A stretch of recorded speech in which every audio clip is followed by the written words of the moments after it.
The trails in Moab are a rite of passage for off-road enthusiasts. But for me, after 10 years of coming here, the mission has changed. This trip wasn't just about the slickrock. It was about testing the engineering of my new Willys build, Recon One, and uncovering a side of Utah that is often overlooked. We brought 4 Jeeps and 5 days of hard testing to the desert. We're trading our tents for a base camp in town, and the food and laughter was unforgettable. And I'm putting my friend Jerry in the driver's seat for a couple trails so I can see how the suspension geometry behaves from the ground view. On my way home, I made the detour to Sego Canyon to check out some local history. What I found was way better than I expected. Some of the most incredible rock art and old mine buildings I've seen in the backcountry. It was the perfect ending to a heavy week of wheeling. This is Recon America, presented by Onyx Off-Road. Welcome to TrailRecon, back here in Moab, and this is Recon America. And in this episode, I'm taking Recon One and I am putting it through its paces. And today, we're doing one of my favorite trails here in Moab, Poison Spider. It's gonna be a good test for Recon One, and I'm with some good friends. I'm here with Marco, I'm here with Jerry, Mike, Cisco, and we're just gonna have a blast over the next couple days. But this video is not just about running trails in Moab. We're gonna run some couple trails, but there's also a little bit of history here, and we're gonna go explore a little bit and see what we can find. There's some geology, and then I'm gonna take you guys into the town of Moab. We're gonna go check out some shops and get some good food. But right now, I'm gonna air down, I'm gonna go get after it. Welcome to Poison Spider. I've tackled this trail several times over the years, and it's one of my all-time favorites in Moab. It's rated a 7 out of 10, and it will test your vehicle and driving skills. But the reward when you complete it is worth every mile. The trail navigates a massive block of sandstone sitting high above the Colorado River. But what makes this trail so iconic and many others out here isn't the views, it's the friction. The rock has a grit that offers massive tire traction, which is a double-edged sword. It allows you to climb near vertical walls, but it also puts an incredible amount of stress on your axle shafts and steering components. This trail is a mix of technical staircase ledges, slick rock, and a bit of sand, which we're going to have a whole lot of fun in later on. Because the slick rock doesn't give, your suspension has to do all the work. And it's easy to get distracted by all the beauty around you out here, but there are a few good shelf roads that require a lot of focus. All right, guys, we're in Moab, we're on Poison Spider, and already starting to get after it a little bit, and Recon One is doing incredible. You know, you question whether or not that rear limited slip is going to do well, but it just performs great. And I've got Jerry with me, and he sold his Gladiator, which is a little sad, but it's also a little exciting because he's going to get something new down the road. So he's riding passenger and he's helping drive, and so he's going to help a little bit along with Poison Spider today. But tomorrow, Jerry's most anticipated trail is Top of the World, and he's going to drive all day tomorrow, and we'll get his impressions on what he thinks of Recon One. But right now, we're already starting off. It's doing great, guys.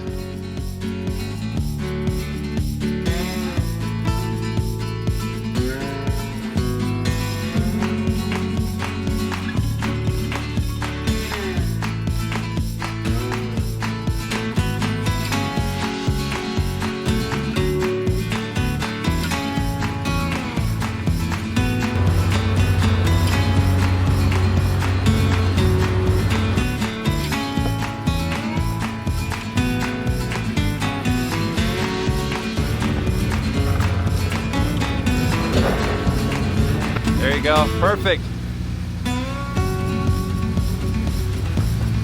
Now give it some momentum, just keep going. Little more driver. Now go, driver. Yeah! Easy.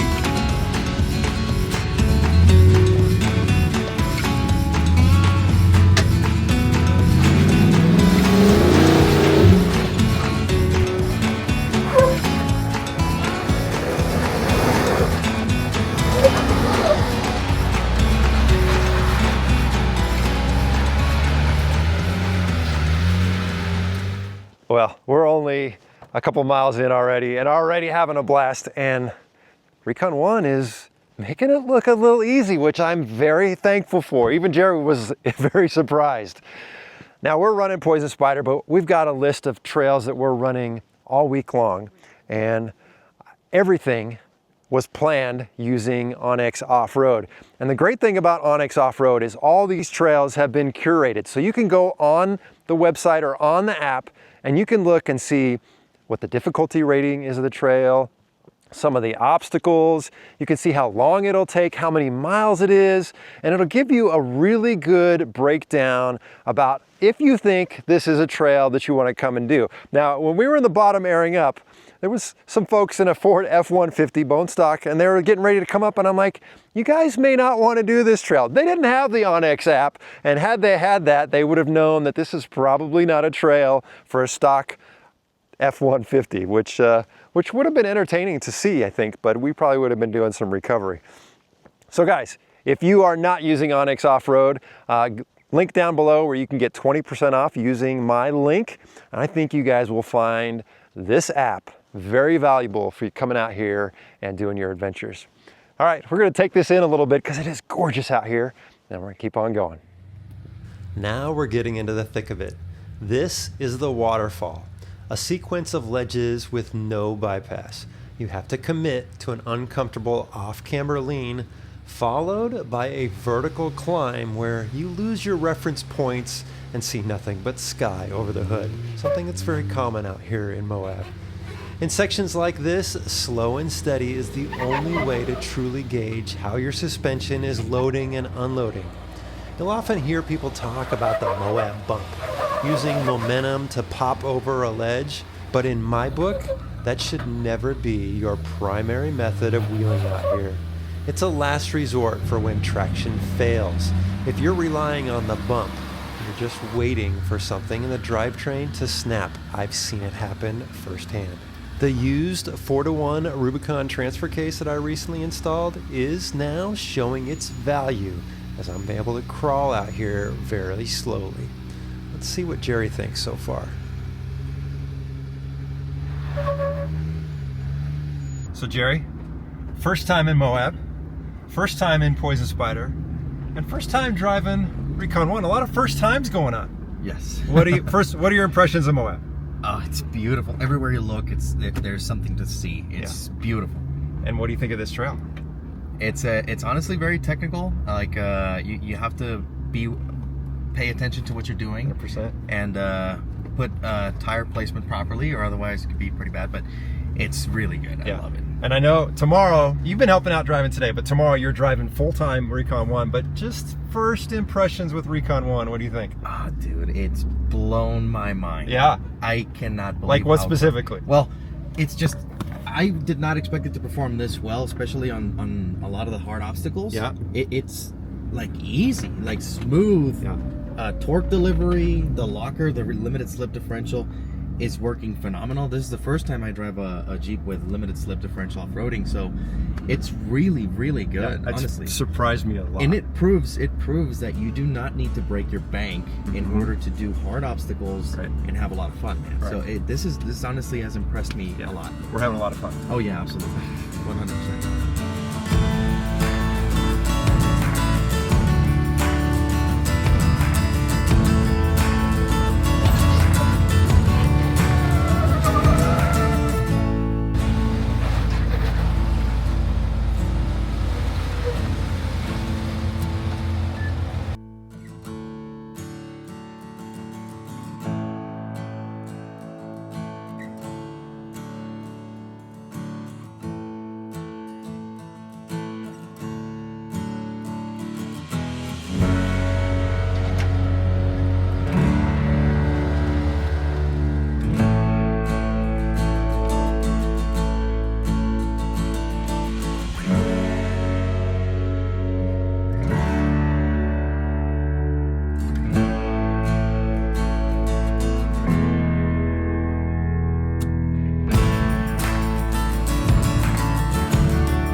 All right, the next obstacle is called the wedgie. It's a good little V-notch, and the trick with this one is to kind of keep your passenger tire up high on the right a little bit. It feels a little uncomfortable, but you don't want to go so high that you sink your tire down into the crevice, because especially if you have 35s, that would probably put us on our side. So Jerry's gonna drive this. I kind of told him what to do, but I'm gonna let him do it on his own. We'll see how it goes. Great line. Got a little twisted too. While we're working our way through these obstacles, it's worth remembering that these trails weren't originally built for us. Most of what we drive in Moab started in the 1950s as access roads for the uranium miners. After the boom ended, these routes could have easily been reclaimed by the desert. But thanks to the Red Rock four-wheelers and the annual Easter Jeep Safari, they've been preserved for the off-road community. But that access isn't guaranteed. We're on BLM land here, and the map is constantly changing. That's why I'm a huge advocate for tread lightly. It's more than just a sticker on a fender, it's about traveling responsibly. In Moab, that means one thing above all: stay on the trail. There are lots of markers to help guide you on your route, but going off the trail can damage the delicate biological soil that is all around that takes decades to grow back. If we want to keep coming back, we have to be the best stewards of this land.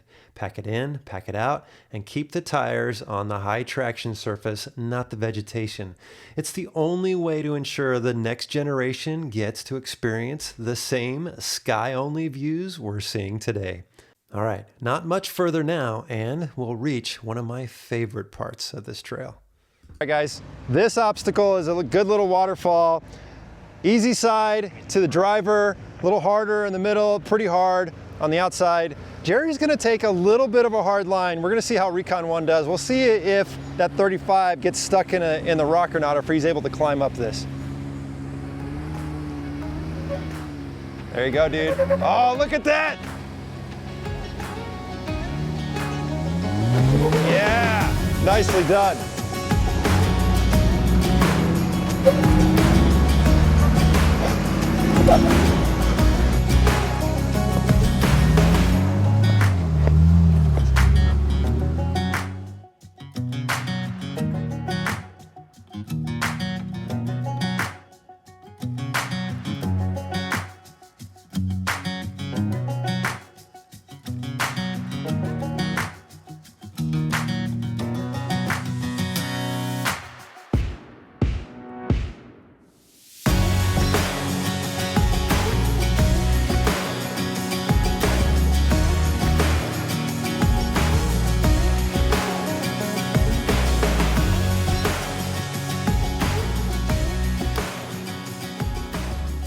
Well, we've made it to the Arch Overlook. It's one of my favorite spots out here in Moab. And this is kind of the turnaround for Poison Spider. I think today has been awesome. Watching Jerry's reaction, driving Recon One, it's been amazing. It's making me feel good about how well Recon One is performing. And I've been hopping in the driver's seat, and I'm probably gonna drive most of the way back just so I can get more of a feel for it. But you know, he's never been here, and just to see the joy on his face while he's driving it has been fun. But tomorrow, you know, I think Poison Spider is actually rated harder than Top of the World, but I don't think that's the case. I think Top of the World obstacles are more challenging, but we'll find out tomorrow. So today, got a little bit more to do with Poison Spider, and then we're gonna head back to town. But I think right now, it's a little bit of a climb to get up here. Just gonna enjoy this view. Absolutely.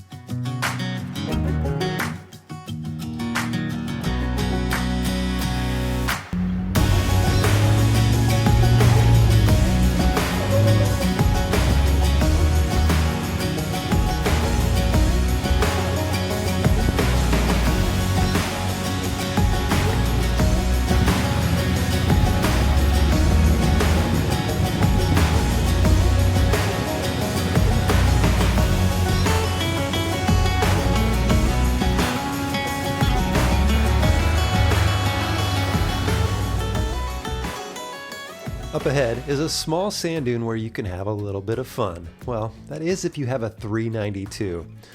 I think Jerry was probably wishing that Recon One had just a little bit more horsepower, but there was still smiles to be had all around in this little section and a nice little break from the slickrock.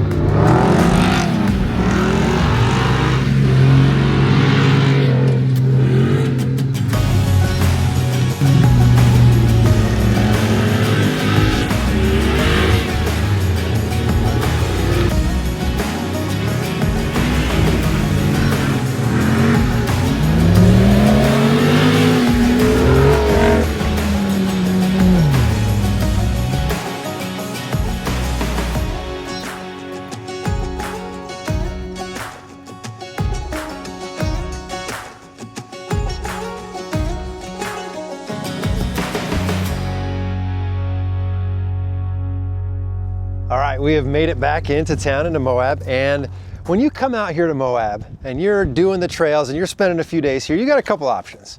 You can camp at a campground, you can go outside of town and find some dispersed camping sites, and there's some really nice ones out here.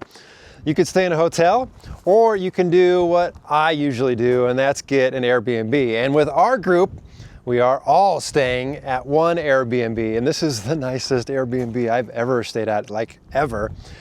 But the great thing is we've got lots of room for all the vehicles, and inside, well, there's a massive kitchen that Marco is hard at work at.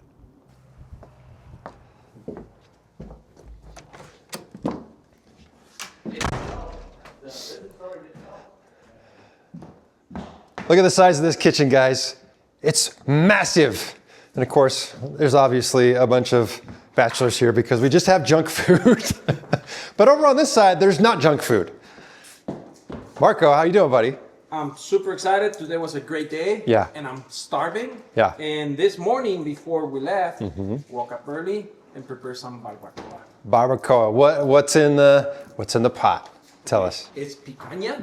It's 4 kilograms of picanha and a bunch of Mexican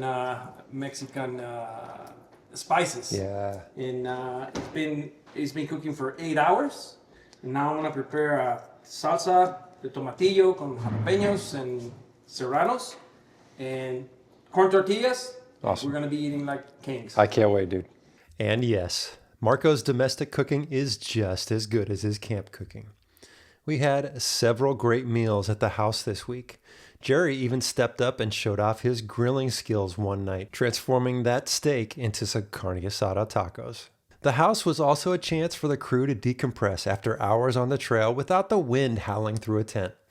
But part of the Moab experience is the town itself. We made a few stops at some local staples, including Pasta J's. I've been going there for years. Nothing hits the spot like their baked rigatoni with cheesy bread after a long day of spotting ledges. We also hit up the Broken Oar, which had some great food and excellent service. But you really can't visit Moab without stopping at my all-time favorite, Milt's Stop and Eat. It's been here since the uranium days of the 50s, and a burger and their milkshake is basically a post-trail requirement in my book. Guys, if there's one place you have to eat when you're in Moab, it's Milt's. Guys, everybody agree? Burgers, grilled cheese, the shakes. I'll let you know. Delicious. Absolutely incredible. In fact, it should almost be a waypoint at the end of Hell's Revenge that you have to come here in order to get your badge. This stuff is amazing, guys.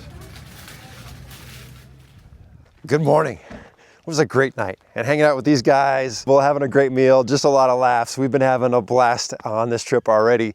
And this morning we've made the drive out of town, and we are here at the iconic trailhead of Top of the World. And this is a really good technical trail. Now you can do this in a stock Jeep, but there are some lines that you can really push yourself a little bit. And so the goal is to enjoy the day, the scenery, climb up the mountain, and check the box for some of these guys that have never done this trail before. But also, I'm gonna take the opportunity to kind of push Recon One a little bit on some of the more challenging lines. Now, Jerry's excited to drive this trail, so I told him, I said, Jerry, you're driving all day today, but I want you to kind of take the hard lines, and we'll see how Recon One performs.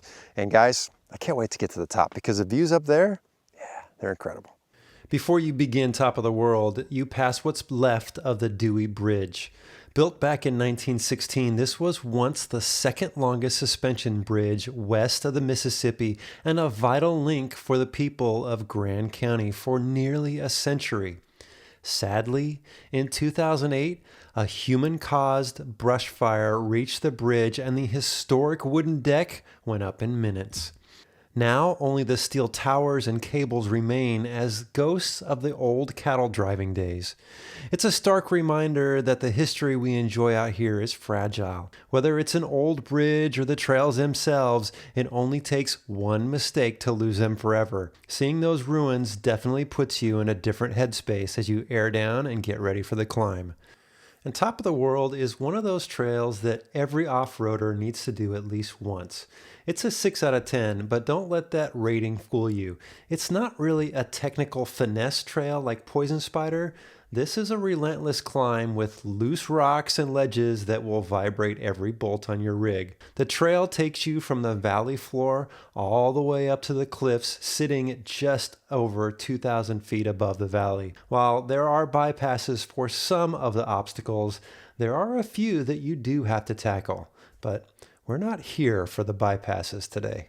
All right, we are climbing up to Top of the World. The first part of the trail is just some easy dirt road, but now we've started hitting the rocks, a couple little stair steps, and Jerry's already got it in 4 low and hit the locker one time, kind of working it a little bit already. Yes. So the goal is to, we're gonna take our time. We're not gonna break anything today, but we are gonna take the harder lines and just see how Recon One does. And there's one obstacle I'd be curious about that I've done over the years. It requires lockers every single time. So I think that'll be a good test to see just how well that rear limited slip differential performs. But we're gonna be paying attention to clearance, to how many times we hit the frame, which was 1 already, and just see how these 35s perform. This is a good trail. We're gonna have fun. And Jerry is he's smiling big already. It's a lot of fun.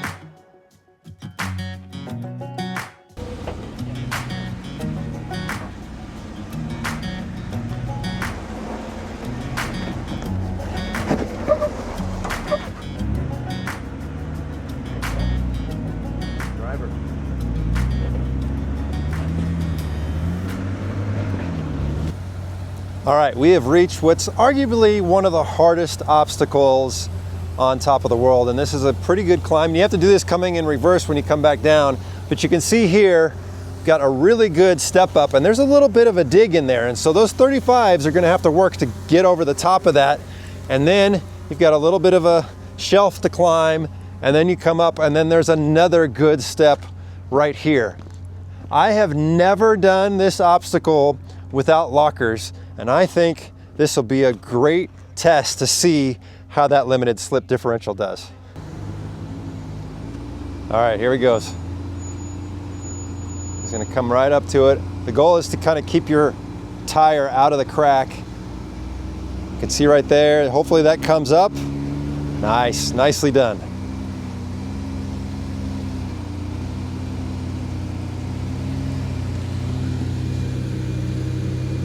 Good ground clearance. We're not rubbing.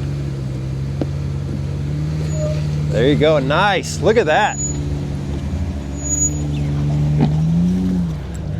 All right, we're not done yet. Now we gotta go to the second waterfall.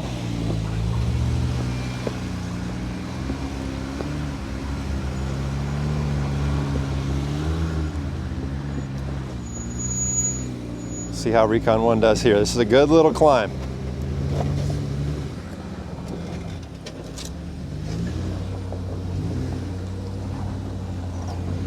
Marco's having a hard time back there.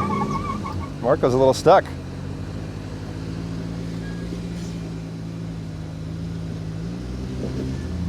There you go, Jerry. Nice. Nicely done, Jerry.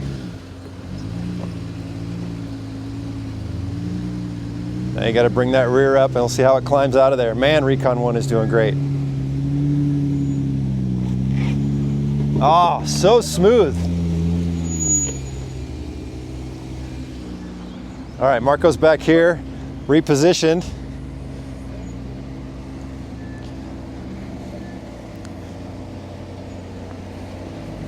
Yeah, I think he went a little he let his tire get in that crack, and I think you want to stay out of that crack.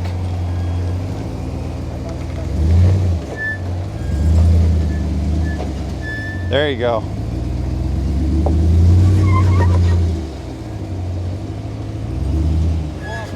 Are you locked? Shouldn't need to bump it.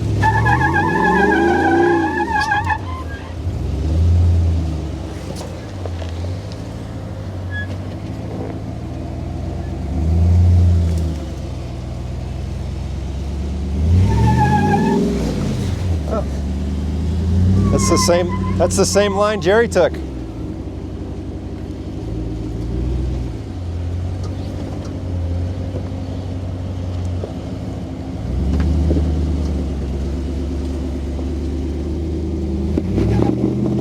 There you go. Just needed that tire to bite.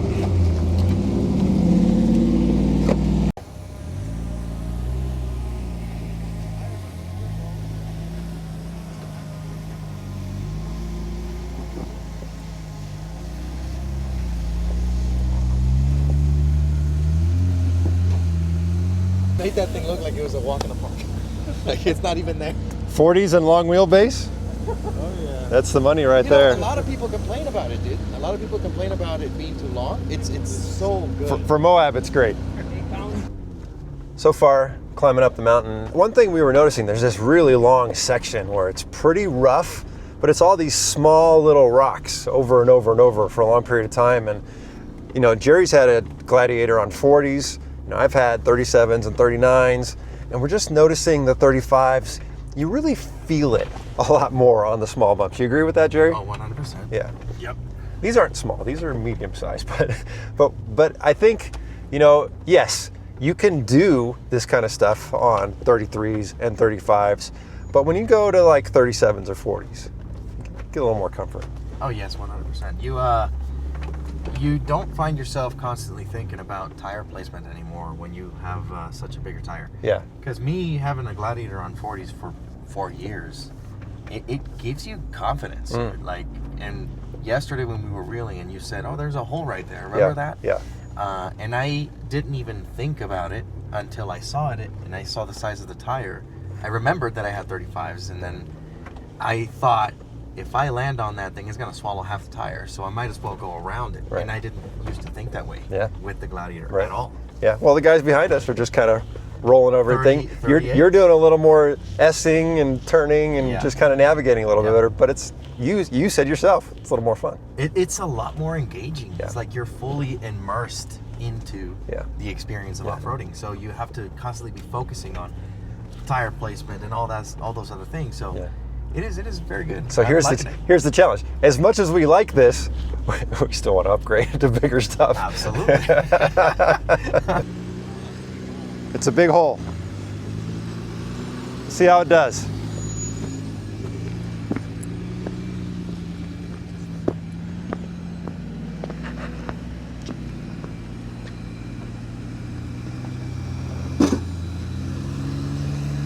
Bumper's clear. You're good.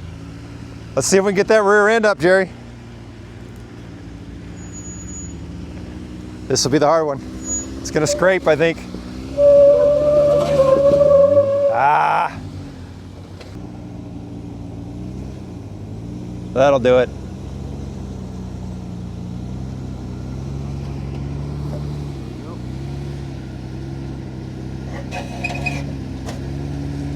There it is. There it is.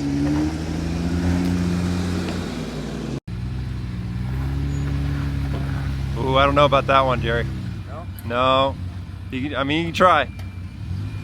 Where? Am I good on that side? You can see. It's going to start coming up. Maybe. It might work. Oh, Jerry. I might have misjudged you. You got to get the rear up, though.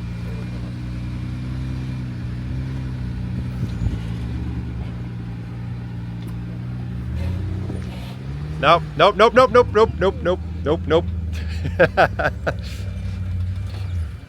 So Jerry's in here beating himself up about that last obstacle. Dude, that was hard. That was a big hole for a 35. Yes, it was. Yeah. Absolutely.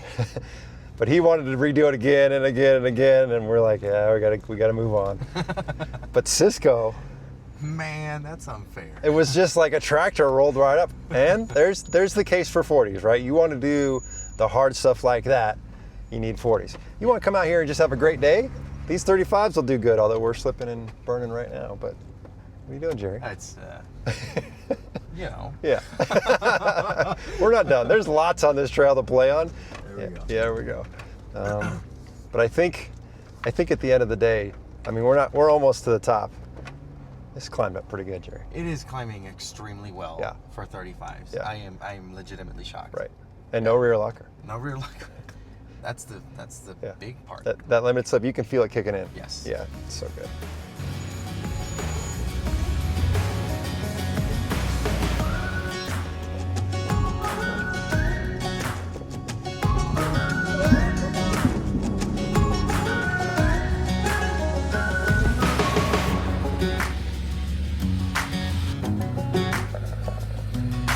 '40s.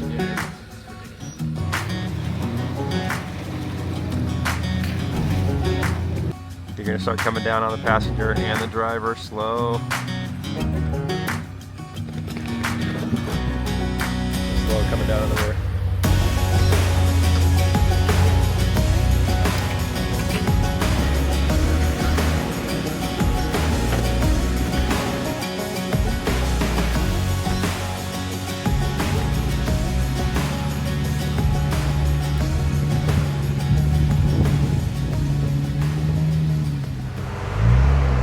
Well, we made it.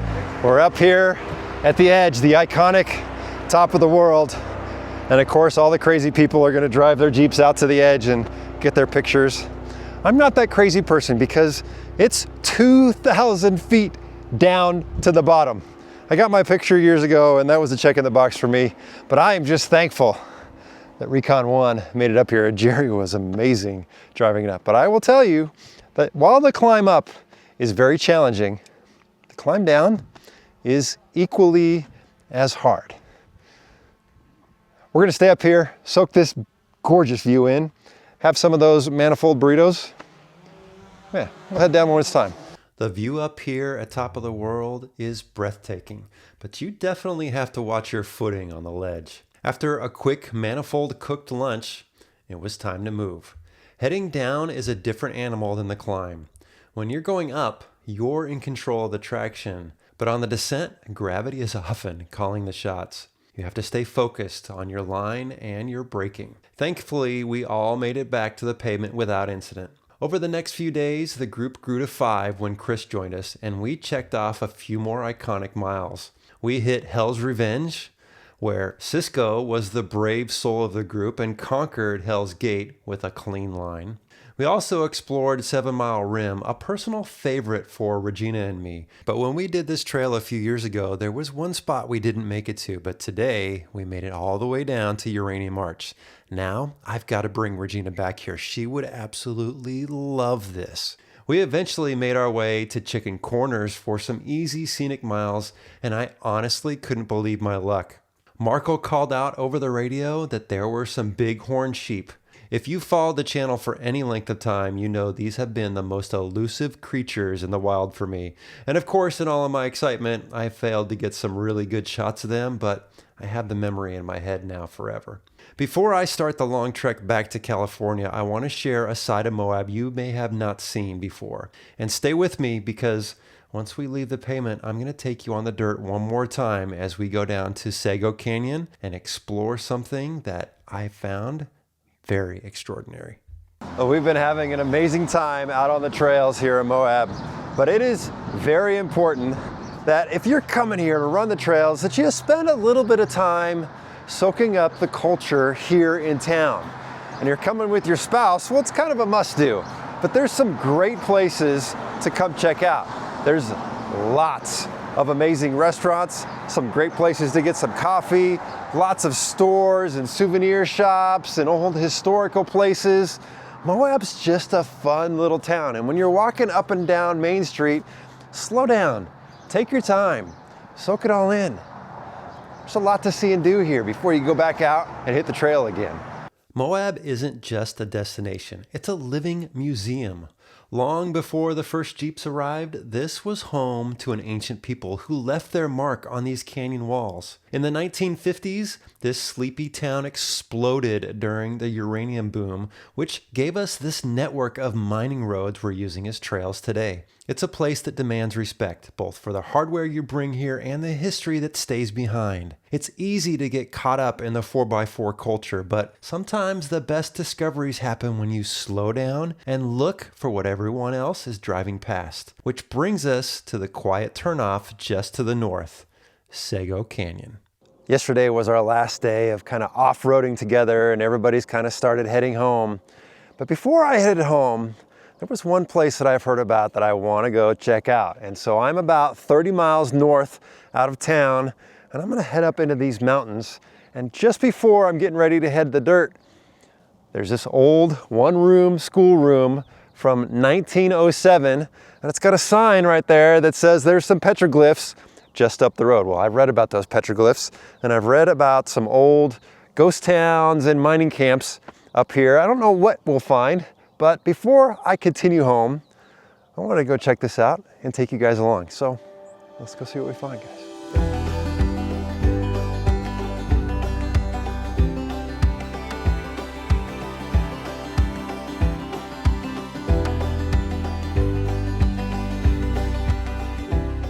It was just a short drive up here. You can already see a ton of rock art way up high on this wall up here. There's a little footpath. Let's go walk around and see what we find. This is cool. When you're searching for petroglyphs, sometimes it's hit or miss, and I will say this is a hit. This is pretty amazing. These ones here are believed to be thousands of years old, and they're so well preserved up there.